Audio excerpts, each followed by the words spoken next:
اپنے آپ سے یہ پوچھیں ان گستاخان رسول کا ہم نے بدلا نہیں لیا ان وقتوں سے، ہمارے نفل ہماری قسمیاں یہ جو ہم شروع کر رہے ہیں یہ ملک ہے. اس فکر کے ساتھ کہ ہمیں گستاخان رسول سے بدلا لینا ہے اور اس کے لیے عملی اقدام یہی ہے کہ وہ جن کے ہاتھ میں اقتدار ہے وہ اقتدار اسلام کو دیا جائے. پھر کسی کی کیا مجال ہے کہ ہمارے محبوب کریم علیہ السلام کی ذات کے بارے میں حضور کی چادر کو کوئی میلا کہے گا تو اسی کی گردن کاٹ کر رکھ دی جائے گی.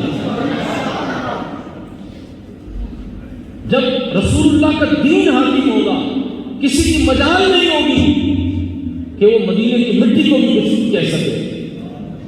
کہے گا تو من سب نبی جن فخر بس. تو عزیز دوستو اسلام کو حکومت دیں گے تو بات ہوگی، ورنہ آپ نے جن کو آج تک چنا ہے انہوں نے آپ کے ساتھ کیا کیا سب کو پتا ہے. آپ کہاں کھڑے ہیں ایسے قوم کے ذلیل کا لفظ بھی کم ہے، وہ یہود و نصارہ آپ کو کس بھاؤ میں تولتے ہیں، کس بھاؤ میں تولتے ہیں؟ آپ کے خون کی کیا قیمت ہے مسلمانوں کے خون کی؟ مسلمان بیٹوں کی گود میں بچوں کو گولیاں ماری جا رہی ہیں، مسلمان بچیوں کو انہوں نے قید میں رکھا ہوا ہے، مسلمانوں کو انہوں نے چلوں کی طرح بھون کے رکھ دیا ہے.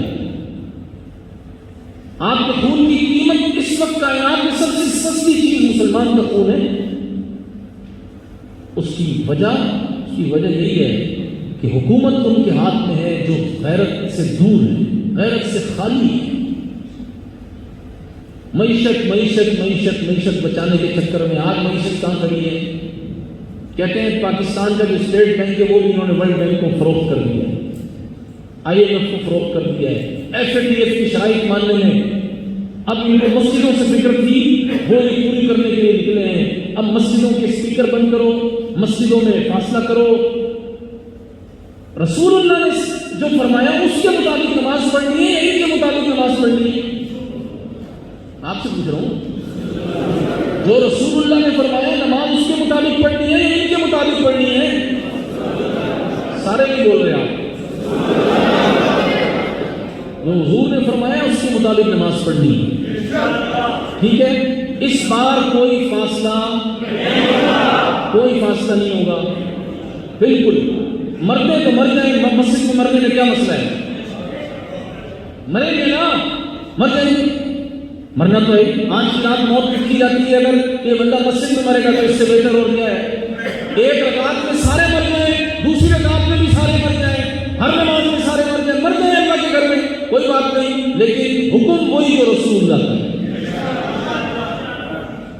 مسجد میں ان کی کوئی حکومت نہیں.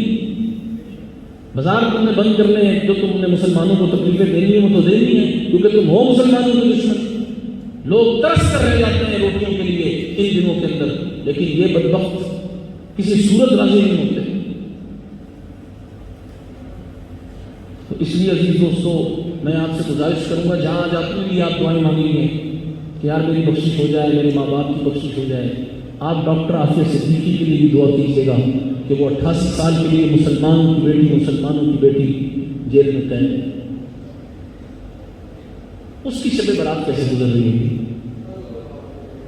وہ سیدنا صدیق اکبر کی بیٹی ہے، صدیقی ہے وہ نسل سے، اور وہ حافظ قرآن ہے. اس کی بینائی انہوں نے چھین لی ہے. اور وہ مسلمان جو اس وقت برما کے اندر قسم و پرسی میں زندگی گزار رہے ہیں، ان کی شب برات کیسے گزر رہی ہوگی؟ ان کا رمضان کیسے گزرے گا؟ ان کی عید کیسے گزرے گی؟ میں نے رات میں تو کپڑے پہن لیے، میں نے رات میں تو دعائیں مانگ لی، ان کا کیا حال ہوگا؟ اگر ہم ان کی فکر نہیں کر رہے تو پھر ہماری مسلمانی کیسی ہے؟ ہم کیا جواب دیں گے؟ قیامت کے دن تو بغیر ترجمان کے اللہ کی بارگاہ میں جانا ہے. کوئی یہ نہیں ہوگا کہ باپ کی طرف سے بیٹا جواب دے دے، استاد کی طرف سے شاگرد جواب دے دے، پیر کی طرف سے مرید جواب دے دے، مرید کی طرف سے پیر جواب دے دے. نہیں، یہ نہیں ہوگا. سب نے اللہ کو جواب دینا اپنے اپنے اعمال کا. یہی پوچھا جائے گا تم نے میرے محبوب سے کیا وفا کی؟ بس ایک ہی سوال ہے جس کی بنیاد پر سب کچھ ہے، حضور سے وفا کی ہے تو اللہ تبارک و تعالیٰ وفاداروں کو تو بلا حساب داخل جنت فرمائیں گے۔ جی ہاں، جو حضور سے وفادار ہوں گے، اور جو حضور علیہ السلام کی عزت و ناموس کے مسئلے پر پوچھ کر لے تو لال سے کام لے رہے ہوں گے، ان کا کیا ہوگا؟ اور یہ بھی آپ کو یاد کرا دوں، شب برات کی رات کی 20 اپریل کو حکومت نے کہا ہے کہ ہم فرانس کا سفیر جو ہے وہ قانونی طور پر ملک سے دفع کریں گے۔ یہ انہوں نے کہا ہے، پورا کرنے کا ان کا ارادہ نہیں ہے۔ آپ بحیثیت قوم کے جب نکلتے ہیں تو بجلی کا مسئلہ بھی حل کروا لیتے ہیں، پانی کا مسئلہ بھی حل کروا لیتے ہیں، آپ حکومتوں کے تختے الٹ دیتے ہیں۔ ہم کچھ بھی نہیں کہتے، ہم صرف یہ کہتے ہیں کہ جس ملک نے رسول اللہ کی گستاخی کی اس کا سفیر غرق کیا جائے گا اسے، اور اب انگلینڈ کا سفیر بھی یہاں سے دفع کیا جائے، اب کیونکہ انہوں نے بھی نبی پاک علیہ السلام کی گستاخیاں پکڑی ہیں۔ یا تو اللہ کرے کہ وہاں غازی تنویر قادری کی طرح پھر کوئی مسلمان اس کے ٹکڑے کر دے۔ دعا کریں آج کی رات کہ اللہ کرے وہ گستاخ رسول کسی مسلمان کے ہاتھ سے مر جائے، اور ان کا حل بھی یہی ہے۔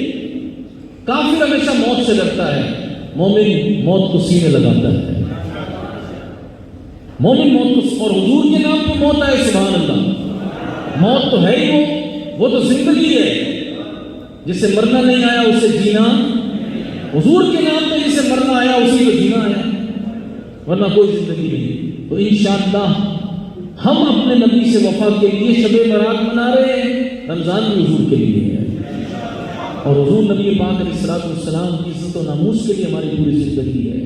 اللہ تعالیٰ ہمیں اپنے محبوب علیہ السلام سے سچی وفا عطا فرمائے۔